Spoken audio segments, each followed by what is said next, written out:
more than 9 million people infected, and upwards of 230,000 dead, with millions more impacted economically. Since the coronavirus arrived in the United States, it's wreaked havoc on the lives of most Americans. And now, just before the presidential election, the country is seeing what could be the largest outbreak of the pandemic so far. We're rounding the curve. We will vanquish the virus. There's going to be a dark winter ahead unless we change our ways. So how will the pandemic and President Donald Trump's response to it impact votes? Just how he's handled the whole situation has been really poor. Well, I like that he doesn't want everyone terrified. He didn't do great. He didn't do awful. To him, it doesn't seem like it's a big deal, but it is a very big deal for a lot of people. The American public, in looking at the president's response, more individuals disapprove of the president's response, the handling of the coronavirus, than approve. I got it, and I'm here, right? I'm here. President Trump's response, it's been kind of a day-by-day, see how the situation is developing, so very reactive. Almost 6 in 10 Americans say the president has been delivering the wrong message on COVID-19, although the vast majority of Republicans do back him.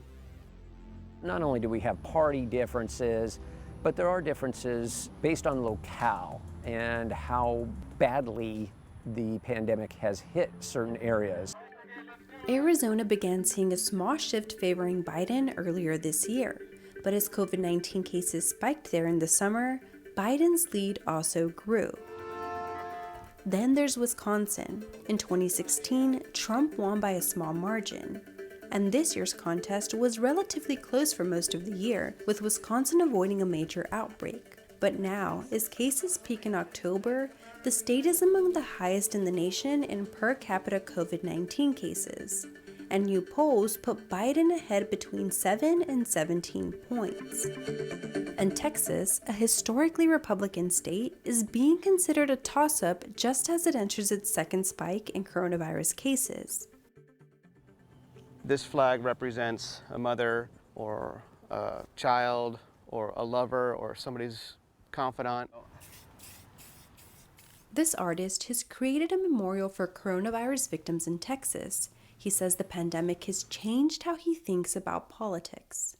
I voted conservative and I was a registered libertarian for a long time. But to see the way that the Republicans, since they're the ones in power, have handled the pandemic, this will be the first time ever in my life that I'll vote for a Democratic president.